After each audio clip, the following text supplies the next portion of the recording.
Eu tenho que continuar porque o Clube do Remo empatou em casa contra o Volta Redonda em 1-1.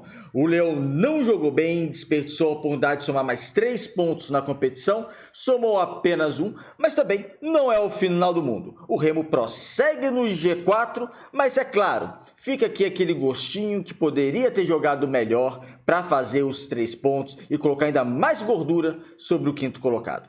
No vídeo de hoje, vamos analisar como foi esse confronto. Meu nome é César Marim, que sou criador do canal Bastidores e convido a todos que não conhecem meu trabalho a conhecerem através desse vídeo. A proposta do canal, galera, é diferente. A proposta é analisar o futebol paraense. Então, gostando dessa proposta, gostando do conteúdo, peço a todos se inscrevam aqui no canal, deixem seu like, comentem, porque é bem importante. Assim o YouTube vai entender que vocês estão gostando do nosso conteúdo e vai compartilhar o nosso conteúdo para as demais pessoas. A proposta do canal é analisar o futebol paraense. Como no vídeo de hoje, vamos analisar esse Clube do Remo 1, Volta Redonda 1. Primeiro um show da torcida azulina, né, com mosaico, com festa, enchendo o seu lado no Mangueirão, também colocando gente do outro lado também. Então assim, uma festa incrível. No final do jogo, a torcida bateu palma para os jogadores do Clube do Remo, porque entendem o momento, também nem momento de vaiar. Eu sei que o Clube do Remo não jogou bem, ficou devendo contra o Volta Redonda, que é um time que vai disputar para não ser rebaixado dentro de casa, tem que vencer, teria que sair com os 3 pontos, mas o momento do Remo é bom. Então a torcida foi lá, bateu palma, vai ter uma próxima rodada muito difícil no outro domingo lá em Alagoas, no estádio Rei Pelé contra o CRB, aí confronto direto, né? Também não pode perder para o seu adversário direto com uma vaga no G4, somar 3 pontos, você 0. Então, confronto bastante difícil.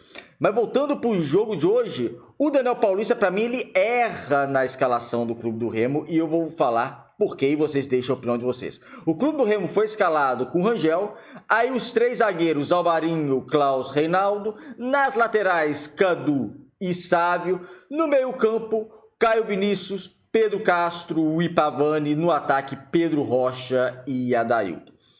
Essa proposta de jogar dessa maneira, com 3 zagueiros, com um garoto da base na lateral direita, que o Marcelinho não jogou, eu também colocaria o Cadu. E o Cadu, gente, o Cadu, ele é bola, tá? Ele joga bem, ele vai ser, eu creio que ele vai se tornar um bom jogador. Ele oscilou durante a partida em alguns momentos, mas é normal da idade, é 19 anos, está em processo de evolução, é um jogador que tem uma cláusula de 10 milhões, então ele é um produto do Clube do Remo, ele pode ser negociado por um valor que vai ajudar muito o Clube do Remo, então tem que ter calma, tá? Não é pedir para sair, dispensa, como eu já escutei, não pressa, não, nada disso. E eu acho que a lateral direita do Remo está bem servida para a Série B, com Marcelinho e com Cadu. Ainda tem o Pedro Costa, que para mim, desses 3, eu não sei porque contratou, eu deixaria de fora. Mas os 2 podem competir bem por essa vaga na direita. Então muito cuidado em relação ao Cadu, porque é um garoto que já provou esse ano, ok, em nível um pouco mais baixo do Campeonato Paraense, mas já provou qualidade e tem tudo para crescer com o tempo, evoluir, e é um jogador que eu acho que pode se tornar bastante interessante. Mas voltando à formação tática do Clube do Remo, eu não me agradou porque jogar em casa contra um time que vai disputar para nos rebaixar, um time que tinha feito só 2 gols na competição, um time que só tinha uma vitória na competição, você jogar com 3 zagueiros e um meio campo com o Caio Vinícius, que é só marcação, Pedro Castro, que pode sair sim para o jogo, mas não é um meia criativo, e o Pavani, que muitas vezes a sua carreira jogou como um meia criativo, aparece mais no ataque, só que no Clube do Remo ele joga muitas vezes realmente fazendo uma posição mais de marcação e tendo a responsabilidade para sair, fazer uma transição ofensiva, ou seja, não é o meio campo criativo no sentido de ter um jogador mais agudo na criação. Pedro Castro pode sair jogando, Pavani pode sair jogando. Pavani pode chegar mais próximo à área para finalizar, Pedro Castro também. Mas não tinha um meia de articulação. E só tinha 2 atacantes. Isso implicou no Clube do Remo perder tempo. Para mim, ao meu ver, o Remo ele perde tempo na partida. Porque esse time que foi escalado em campo foi praticamente o mesmo time que foi escalado contra o Vila Nova. O Remo vai para o intervalo vencendo o Vila Nova com um gol de bola cruzada. Bola parada, no rebote a bola voltou, bola cruzada e o Marcelinho fez de cabeça, mas foi um Remo menos criativo. Então não me agrada entendendo o cenário, jogando como mandante, você tendo que vencer porque vai pegar um time fraco dentro de casa.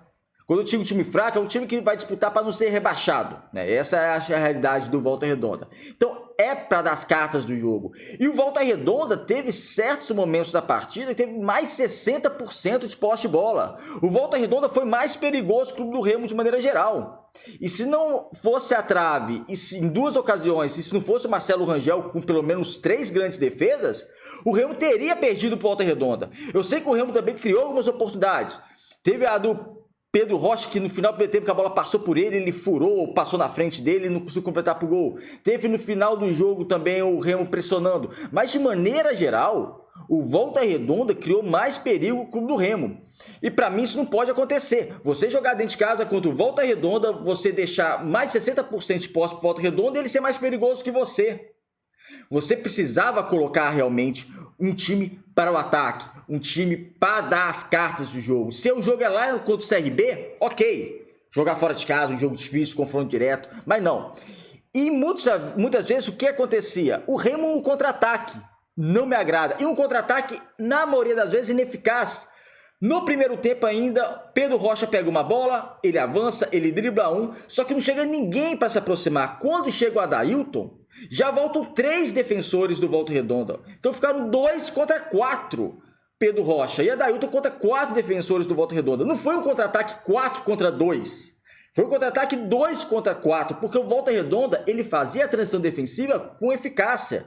Ele atacava, só que eles deixavam uns homens lá mais atrás. No meio campo, qualquer coisa, voltava rápido para a defesa. Então, a transição defensiva do Volta Redonda foi bem feita. Então, me incomodou essa questão do Remo deixar o Volta Redonda com a bola, o Volta Redonda criando oportunidades, o Volta Redonda, aos 20 minutos, mandou a bola na trave, e depois, que o Remo não conseguia criar, e depois dessa bola na trave, o Volta Redonda acabaria fazendo 1-0, com o gol do... Acabou fazendo 1-0 na falha do Cadu, né? Gol do Sanches. Cruzamento na área no segundo pau. O Cadu ele falha na marcação do lateral direito, do lateral esquerdo do Volta Redonda. Ou seja, naquela bola, o lateral direito da equipe, que era o Cadu, deveria sim ter feito a marcação do lateral esquerdo adversário. Acabou não fazendo, tendo liberdade. E ele de primeiro, o Sanches pegou bem na bola e acabou fazendo 1-0 por Volta Redonda. Só que o gol, duas coisas aconteceram, acabaram sendo benéficas, por que pareça, para o Remo. 2 situações. O gol que sofreu, porque acordou o Remo ainda no primeiro tempo, e a lesão, uns 10 minutos antes, 15 minutos antes, a lesão do Caio Vinícius, não pela lesão do Caio Vinícius, não pelo jogador, que ele se recupere bem, é um jogador importante em cima de marcação, e a entrada do Regis. Porque quando entra o Regis, você fica com o meio campo um pouco mais criativo, fica com os 3 zagueiros, mas o meio campo um pouco mais criativo. E graças à entrada, sai o gol do Clube do Remo, porque o Clube sofre o gol e na sequência o Regis dá uma... Que bela assistência que o Regis dá para Pedro Rocha. Pedro Rocha, que já tinha perdido uma boa oportunidade, agora não perdeu. Na cara do goleiro Drone, foi lá, finalizou para o gol e empatou o jogo para o Clube do Remo. E depois desse gol, só deu o Clube do Remo no segundo tempo. No primeiro tempo, no primeiro tempo, o Clube do Remo partiu para cima, criou uma boa oportunidade, o goleiro adversário fez uma grande defesa, depois teve aquele lance que eu falei da bola cruzada na área pelo Sávio, se não estou enganado, a bola passando todo mundo e o Pedro Rocha não conseguiu na pequena área completar para o gol, seria o gol da virada azulina, ou seja, o Remo termina melhor que o Volta Redonda e fica com a impressão seguinte, vai para o intervalo, o quê? Com o meio campo mais mexido, com o Remo melhor momento, com o Remo fez uma resposta imediata ao gol que sofreu do Volta Redonda e o Remo para cima. Dava a impressão que o quê? Se apertar, dá para vencer. E essa era a verdade. Se o Clube do Remo apertasse mais, daria sim para vencer. Só que o segundo tempo voltou praticamente da mesma maneira que começou a partida, com Volta Redonda melhor que o Clube do Remo. A partida foi curiosa, porque não foi foi aquele... bate e volta, tipo, o Volta Redonda atacava, depois o Remo atacava, não, foram bons momentos do Volta Redonda e depois bons momentos do Clube do Remo, foi bem específico nessa questão, só que os bons momentos do Volta Redonda duraram mais tempo do que os bons momentos da equipe do Clube do Remo. Eu teria mexido já no intervalo, eu já teria sacado um zagueiro para colocar o Janderson. Por quê? para o Remo apertar a saída de bola e ter um poder ofensivo maior. Não pode perder tempo. Eu acho que o Daniel Paulista perdeu muito tempo com essa escalação e depois com as substituições no segundo tempo. O tempo foi passando, o Volta Redonda foi atacando e o Remo perdia tempo para atacar, para agredir seu adversário. E o final do primeiro tempo comprovou que se o Remo apertasse, que o Remo tem mais time que o Volta Redonda, se o Remo apertasse o jogo, o Remo poderia sim vencer a partida. Só que o Remo não apertou. O Remo apertou o Volta Redonda em momentos distintos do jogo, por pouco período de tempo. Era para continuar na pressão, por isso que eu teria substituído logo, tirado um zagueiro para colocado um atacante, para ter mais gente até para atacar. Depois, aos 15 do segundo tempo, que ele promove as substituições, né? Aí saiu o Dailton para a entrada do Viseu, saiu o Pedro Castro para a entrada do Luan, aí o Luan para fazer mais a marcação, saiu o Alvarinho para a entrada do... saiu o Alvarinho para a entrada do Janderson. Então ele promove essas substituições e o Clube do Remo, com essas substituições, passando uns 5 minutos, começa a atacar mais o Volta Redonda. O que reforça aquela sensação realmente. Coloca o time para cima. Não é aceitável você ter menos posse de bola, você finalizar menos que o Volta Redonda contigo jogando dentro de casa. Mas o Rogério Corrêa, técnico do Volta Redonda, também percebe essa movimentação do Daniel Paulista e promove substituições. Ele promove algumas substituições que auxiliaram na marcação azulina, ou seja, colocou o jogador, até tirou o atacante para colocar meio campo, para fortalecer a marcação do Volta Redonda contra as investidas do Clube do Remo, porque percebeu a ideia do Daniel Paulista, que era colocar o time no abafa. Ainda no final do jogo saiu o Regis, que entrou no primeiro tempo, mas saiu por questão física. Saiu o Regis, que, como eu disse, fez uma bela assistência para o Pedro Rocha no gol azulino, para a entrada do Dodô. Foi um jogo que, como eu disse, ficou aquela sensação que poderia mais. O Remo não fez uma boa partida, o Remo se impressionou em certos momentos, mas o Volta Redonda, de maneira geral, foi até mais perigoso. O Rangel fez mais defesas difíceis que o goleiro do Volta Redonda. O Remo mandou uma na trave, o Volta Redonda mandou duas. O Volta Redonda teve mais posse de bola e eu não gostei, como eu disse, da escalação inicial, nem da proposta de jogo para esse ambiente dentro de casa, contra o Volta Redonda. Uma semana que o time teve para descansar, para treinar, não teve jogo no meio de semana. Se fosse um jogo lá, como eu disse, lá em Alagoas, eu acho que seria um outro cenário. Mas eu acho que o Remo perdeu minutos preciosos do jogo, que poderia estar em cima do adversário, buscando a vitória, com mais fome de vencer, e eu senti um pouco de falta dessa fome de vencer. Só teve no final do primeiro tempo e no final do segundo tempo.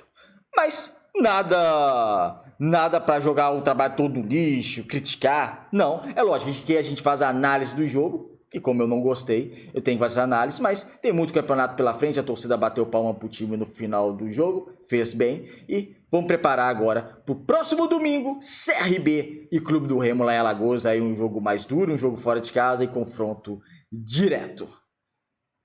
É isso, amigos, obrigado por assistir o vídeo até o final, se inscreva aqui no canal, um abraço e até o próximo.